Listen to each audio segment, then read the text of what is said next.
Hey everybody, it's Linda and we are in the Sub-Zero Wolf kitchen here at the Hyannis showroom. And today I am going to be making some fresh mozzarella cheese. So to do that, you need a gallon of milk. We'll talk a little bit more about milk as the cheese is cooking, just so you're not completely bored watching me stir milk. You'll need some citric acid, which will dissolve in 1 cup of cold water. And you'll need rennet, which is these little tablets. And we'll start with that in a 1/4 cup of cold water, and you'll need some kosher salt. And then a bowl with some ice, but we'll get started and go through it, and hopefully if you have questions, I answer them along the way. If not, you can always reach out to us and let us know, hey, I wanna make that at home, and how do I do this? So we're gonna start with our 1 cup of cool water, and we're gonna add 1.5 teaspoons of citric acid, and this is used commonly in canning and preserving foods, so it's relatively easy to find in either smaller quantities or bulk. But we're just going to add that 1.5 teaspoons of citric acid right to our cup of cool water. We definitely recommend filtered water just so that you don't have a lot of chlorine stuff, because it does impact how your cheese forms, but don't stress too much about it if you're using tap water. Just leave it out to sit a little bit and all of that stuff will sort of evaporate out of the milk. So we're just gonna stir this to make sure it dissolves. And while that's going on, I've got another 1/4 cup of cool water over here, and I'm going to add 1/2 of a rennet tablet. And rennet is an enzyme that helps the milk coagulate. It's naturally derived from animals, but also from some vegetables, including thistle plants. And this is a thistle-based rennet that I'm using. So we're making a vegetarian cheese today. It's pre-scored, so you can break it relatively easily. I'm gonna use 1/2. You can use as little as 1/4, but I do find that 1/2 helps, especially with regular grocery store milk, to actually have that curd formation. So that extra piece of rennet, by the way, and any additional tablets that you have, you can freeze them and they're good for up to 5 years. So don't worry about wasting something if you're only using 1/2 of it. So, and you can get those from New England Cheesemaking and many other places. So we're gonna take this citric acid and water mix and go ahead and pour it into our pot.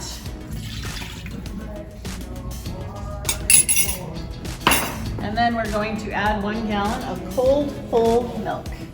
And you want to use whole milk so that you get more yield out of your cheese, the higher fat content.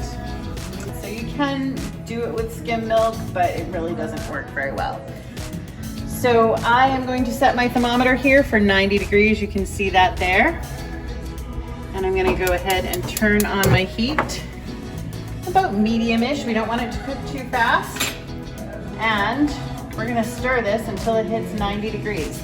So a couple of things to know when you're making cheese is you want the closest to a natural milk product that you can have, which means you don't want anything that's heavily processed. And unfortunately, a lot of organic milk, and people ask me all the time, why don't you use organic milk when you make cheese?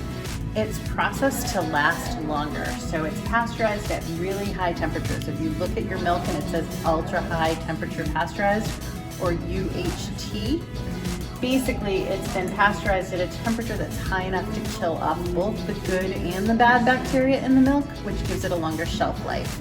So I like to just use regular old store brand whole milk that has not been ultra pasteurized.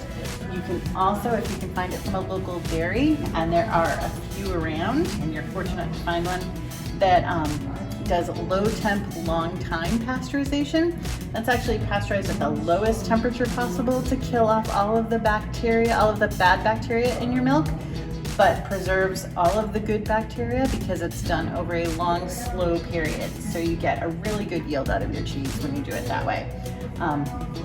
But not every local dairy processes their milk that way. So definitely look for something that's not ultra pasteurized and is a whole milk product.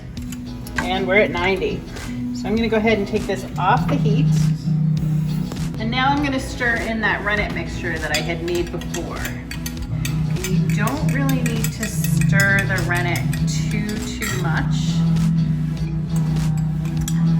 So I'm just gonna very carefully as I'm putting it in. You're gonna stir with an up and down motion, so you're just gonna lift from the bottom as you're pouring it in. And then I like to just, because you can see a little powder left in the jar there, I like to just kind of scoop up some of the milk and swirl it around to make sure I get all of that in there. So we're gonna very carefully stir this just a little bit from top to bottom. And then I am going to cover it for 5 minutes and let it rest. You don't have to cover it completely. So just kind of move the thermometer around and cover it up that way. All right, so our 5 minutes is up, and I did end up taking the thermometer out just to kind of cover it up completely, which is not necessary, but it's really cold down here, so I wanted to give it a chance to stay warm. So if you look at this right now, it's kind of like jiggly and custardy, and you can see that the cheese is sort of formed into this one solid curd. And you can actually see the liquid, the clear greenish color liquid that's separated from the curds. That's your whey. So we're gonna actually go ahead and cut the curds right now. So I'm just gonna stick this nice long spatula in and divide this into basically 1-inch cubes. Then while it's still off the heat, just to kind of give those curds a chance to separate, I'm gonna stir very gently, and you'll be able to see all of this, all the difference in the curds in the whey. Just gonna give that a nice stir for about a minute or so. So you can do it up to 5 minutes. So the longer that you do this part, the firmer your curds will be, your cheese will be. So if you want something that's a little bit longer lasting, I would definitely recommend doing this for about 5 minutes or so. If you want something that you're just like dying to eat it, then go ahead on the 1 to 2 minute side, but it's really not gonna make that much of a difference. It's just gonna be a much softer cheese in the end. So if you're looking for more like what you get from the store, go with the 5 minutes. And you can see all of these curds are breaking up nicely, and we've got this nice clear whey over here. And our temperature's staying right around that 88 to 90 degrees, so that's perfect. And since this is nicely separated, I'm gonna go ahead and put it back on the stove.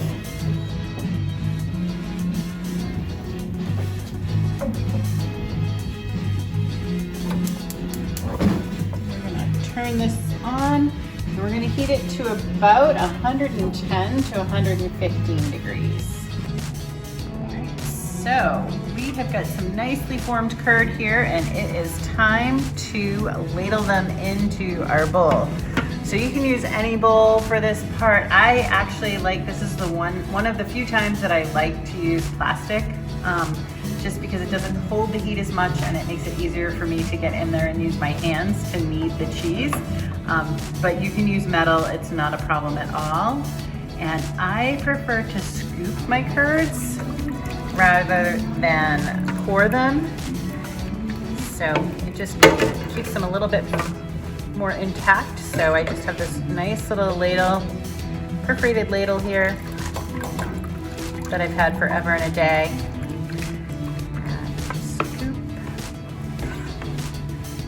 I always recommend that people taste the curd at this point, just so that you understand what it tastes like. It shouldn't be sour, it should be very sweet and milky tasting. Even though you've curdled the milk and basically soured it, all of the sour flavor stays behind in that whey, so your milk fat and everything just sort of tastes like, it tastes like hard milk. It's the only way I can describe it. So once I've got my cheese all in here, I try and put it sort of into the center of my bowl. And then I will take my ladle and just ladle some of this hot water around the edges of the cheese. And I found that this hot water method works the best for me, but there's instructions for doing it in the microwave or dunking it in the hot water. And I like this method of just pouring the hot water over the cheese.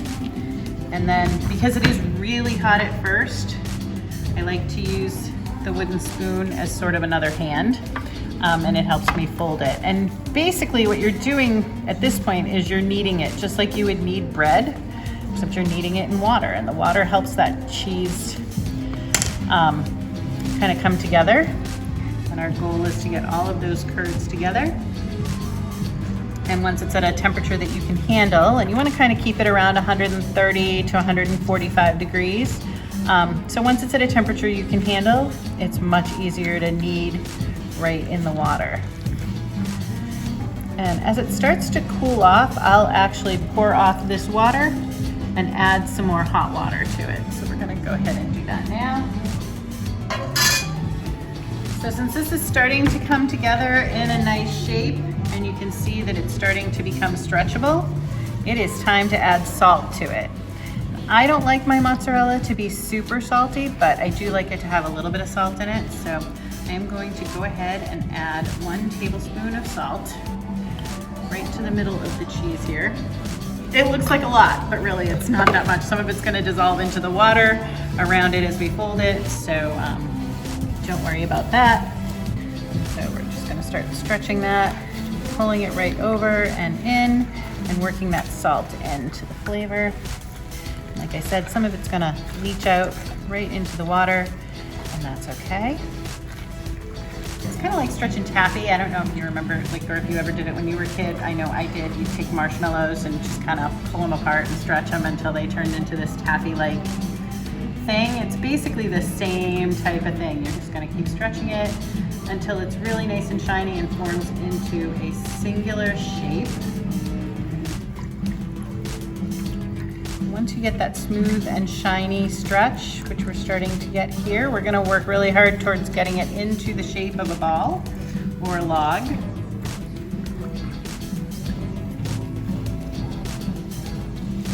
Once you get it into the shape that you want, it looks about like what you're expecting it to look like. You're gonna make sure that any of those edges are sealed up if you can. They don't have to be, but if you can kind of get them to seal up like you would a bread dough, just helps to retain the shape. There you go. We're just gonna dunk it in a bowl of nice ice cold water for about 5 minutes. All right, we're just gonna slice it up. And it is ready to eat.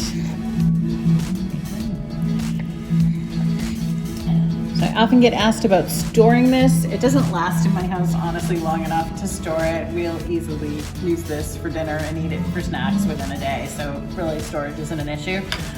If you're gonna store it, there's a couple of different ways you can do that. I would definitely recommend leaving it in the ice water for longer than 5 minutes. I would go 10, 15, just so it gets nice and firm before you even take that first slice out of it.